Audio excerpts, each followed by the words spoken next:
I'm back. It's been a while since I've recorded a video, and apologies for how long it's been.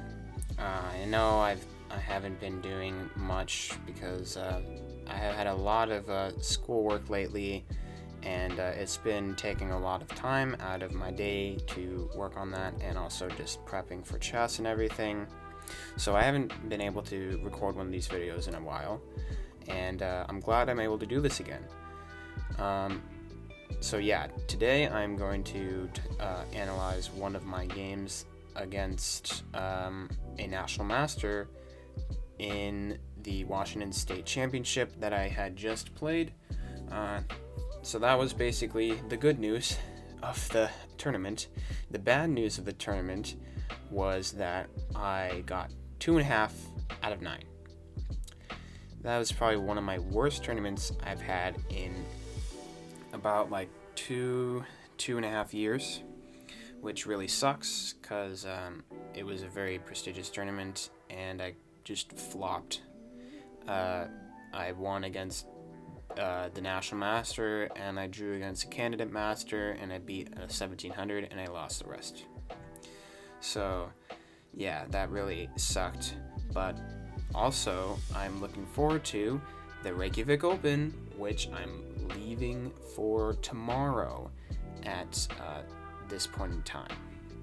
So yeah, I'm excited to share with you my games for Reykjavik, and I'll make sure to actually record my games and analyze them the day of, so that you get quick and easy access to these games and how I did. So yeah, anyways, let's get started on the analysis. So this was the second round of the state championship, and I was playing as white against National Master David Levine. And I started with e4, and he went e5.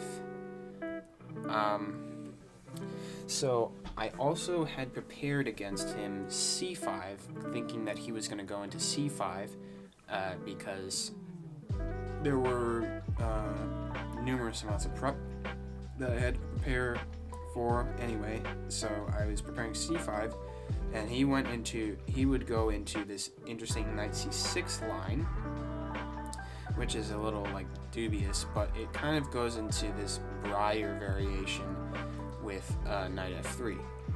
This is very similar to d5. This is very similar to d5 in this position. You could do this, and this is the exact same position as you would get in the knight f3, the knight c6 position. Anyways, so yeah, e4, e5, knight f3, knight c6, and bishop c4, knight f6. So here I was thinking for about 5 minutes, deciding whether I wanted to play knight g5 or d5, or d4, d4. So I was deciding whether I wanted to play knight g5 or d5, and my preparing was that if I played d4, takes, and then e5, d5, bishop b5, knight e4, and knight takes d4. This is the Max Lange attack, or also called the Scotch Gambit. It's more known as the Scotch Gambit, but it's also the Max Lange attack, which in this variation, white is going to trade off this bishop for the knight, and black will have doubled pawns on the c file, and white will have lots of control over this d4 square, making it hard for black to get any sort of break through with this pawn chunk. And usually in these ideas, white is going to go for f4, f5, e6, something like that. So it's a very combative opening. And he would play this sideline bishop c5. If I went into this, he'd play this sideline bishop c5, and I was going to play bishop e3, bishop e7, take, and then knight d2. And now, this is kind of like what I was saying earlier. This is like the pawn chunk, and then we have complete control over this d4 square. And then if like there's these ideas, queen h4, castles, bishop e6, f4, and now we get this nicely timed f4 to go f5, e6, and this looks quite scary and also very fun to play as white. But he did not go into this. Instead, he went for knight g5, or instead I went for knight g5. My English is not Englishing today. But I went for knight g5, and now this is the fried liver. Fried liver, the point of the fried liver is to attack on f7, and now the only response here is d5. And after takes, knight a5, bishop b5, c6, takes, and now bishop e2. This is the normal line that I play, so he goes h6, knight f3, e4, knight e5, and now he goes queen c7.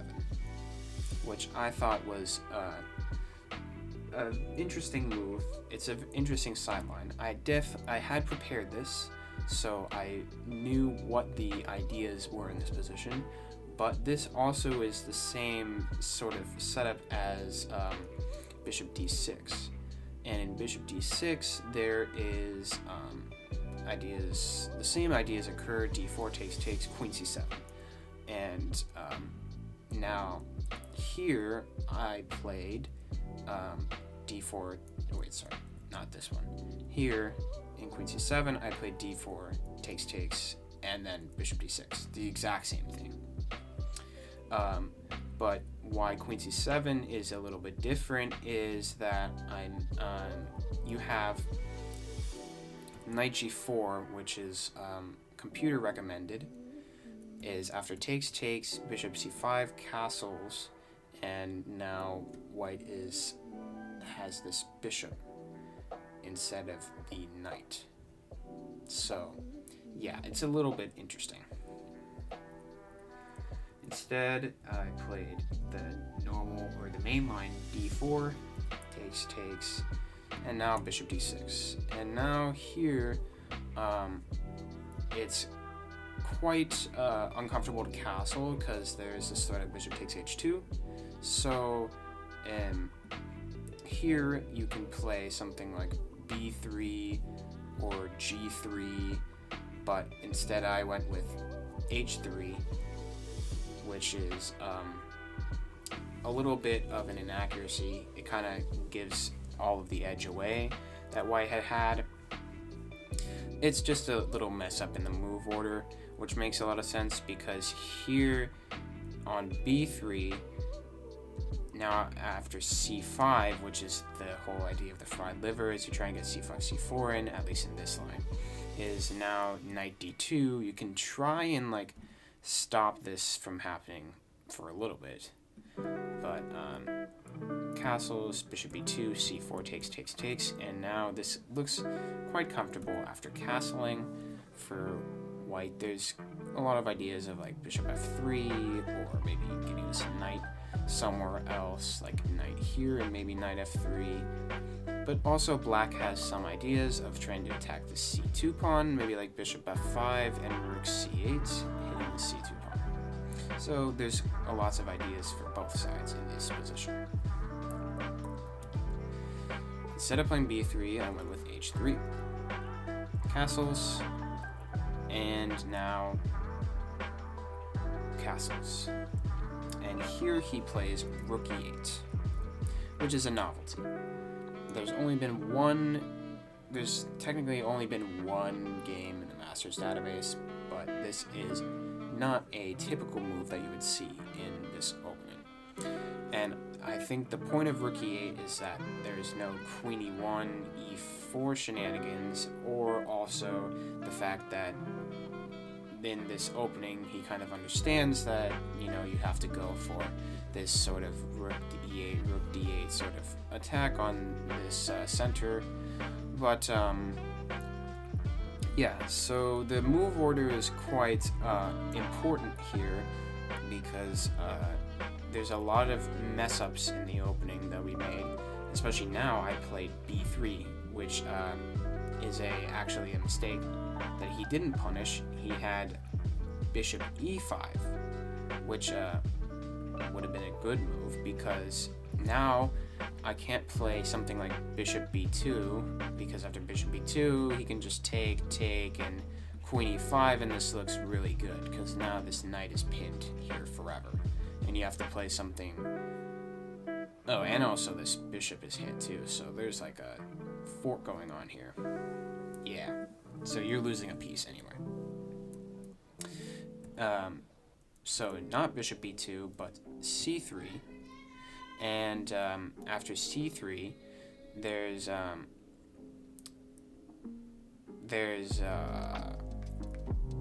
bishop h2 check, king h1, bishop f5, and now there's this very wacky line, bishop e3, and now rook d8 and c5. You sacrifice the pawn again, and now this bishop is hit very hard. Don't take that weirdly. Anyway, f4, and now after f4, this is somehow better for black. It looks pretty good here. I mean, you got these knights and this bishop and this bishop, and this bishop is hit, but maybe the reason why is that there's something like bishop b8, and now this is there's still a bunch of ideas of this. I think this is like a very huge threat right now, because if I take and take, there's like ideas of taking here, even though you can't really do that right now. But like the point is, what I'm trying to say is that, oh yeah, there's a6 right here. This is also being threatened, so you have to like figure out. You have to play really sharp in order to actually like have less of an edge. So he missed all of that, and instead he went for bishop f5, which I think is a mistake. The reason why I think this is a mistake in this position is because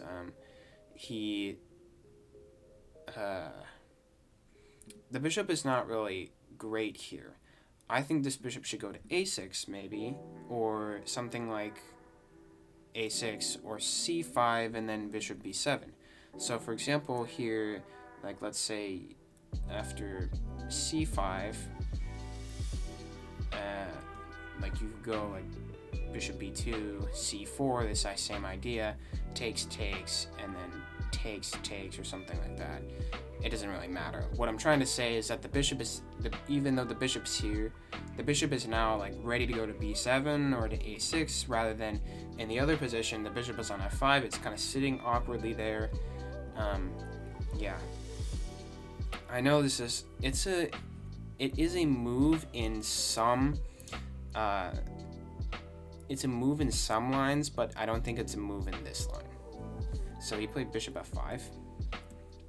Now I play bishop b2, hitting the knight, so now the knight moves to e4, and I play knight d2.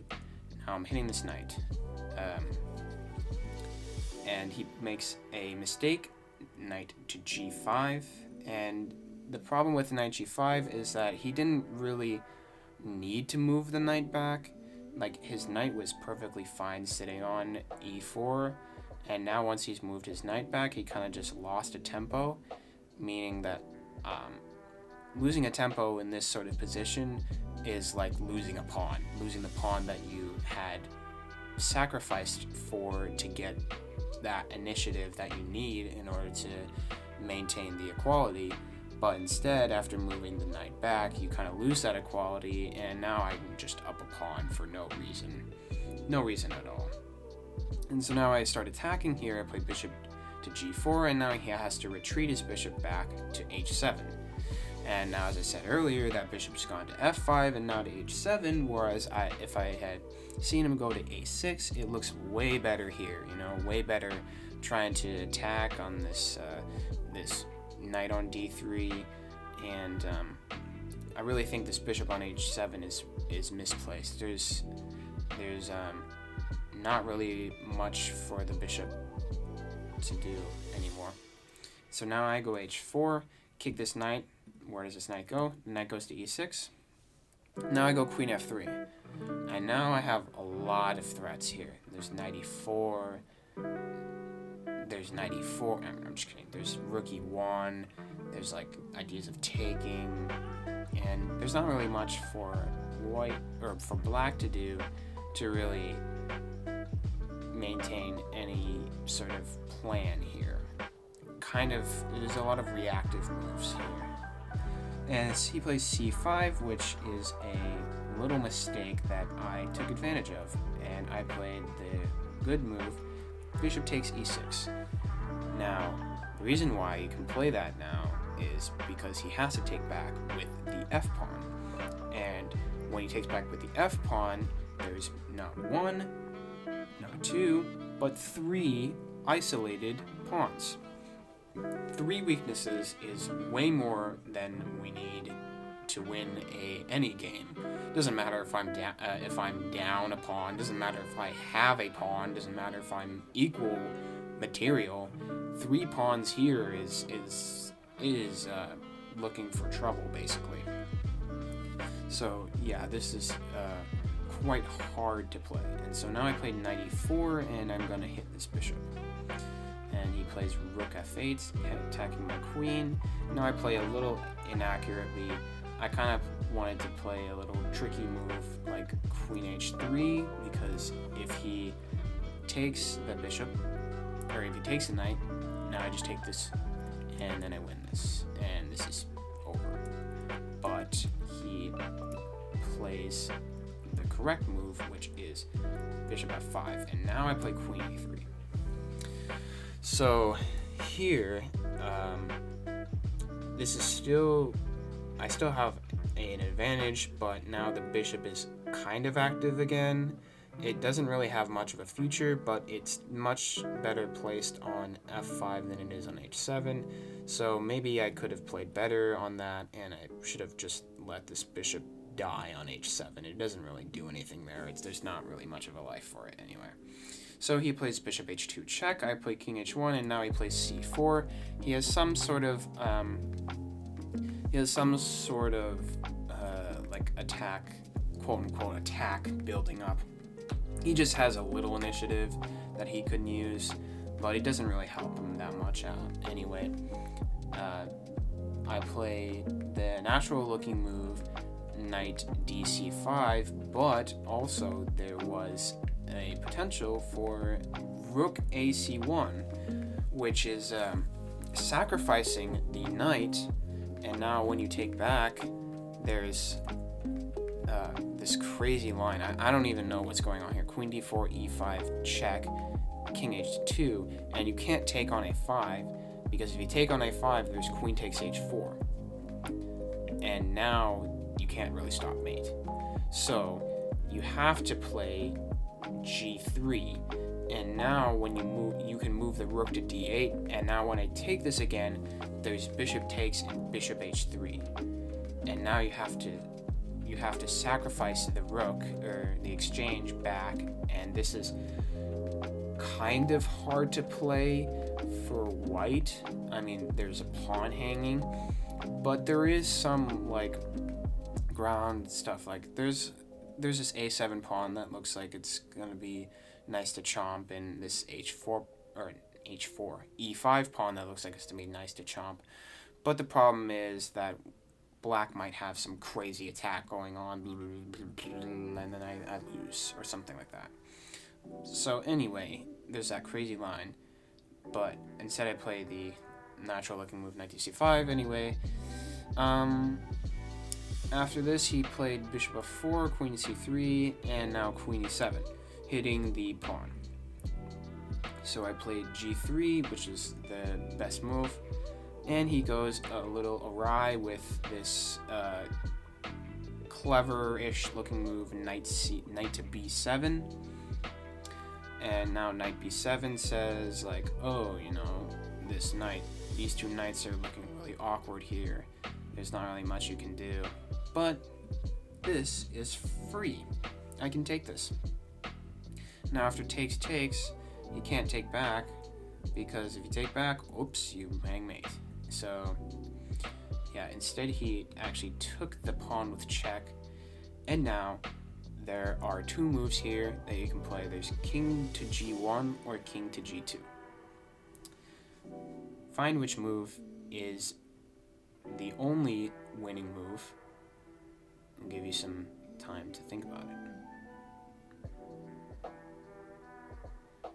Okay, so the only winning move in this position is king to g2. Now, why is king to g2 the only move? Because if you move king to g1, now there's rook f6. And how do you stop rook g6? There's no way to stop rook g6, and everything is falling. There's like, you have to kind of block with queen g3 and you get yourself pinned. So it's just over. So you have to play king to g2, which is what I played. And the reason why you can play king g2 here and now rook f6 is because you can play king f3. And king f3 actually averts everything. There is no like attack anymore. There's no way to attack because there's no checks. Like queen h5 check, sure, you can play queen h5 check. Now I play king e3. Okay, I play queen h3 check. Now I play king e2. There's nothing here. So there's like, it looks really scary to bring the king out, but in reality, all you're doing is just bringing the king back to e2, and everything looks so, like, really safe. And now you can play something like bishop g4, and there's still king e3, queen h3, king d2, and everything is still fine. Or what's the better move? f3. Yeah. Anyway. Yeah, so he played the best move, which is bishop h3, and now the good move is queen takes c4. I don't care about this rook anymore. I can just trade this off, and now I take back with the rook. And now this is a 2 minors versus rook, where I'm just up I'm up a pawn, and also we have lots of threats here. And this endgame, if everything is traded down, I should be winning this. It's a three pawns versus 1. So this should definitely be winning. And here we played for another like 20 to 25 moves, and then he resigned because I just had a crazy attack. I remember it was like my queen was on d7, my queen was on b7, my rook was on d7, and there was no way to stop like attacking or like taking the pawn on g7 or something, and he just resigned there. So yeah, that was my game against David Levine. And I hope that you enjoyed the analysis of it, and if you want to see more stuff like this, please make sure to leave a like and suggest any suggestions down in the comments below, and I'll make sure to see you guys very soon in the Reykjavik Open, and that starts in 2 days from now. So we'll see you then.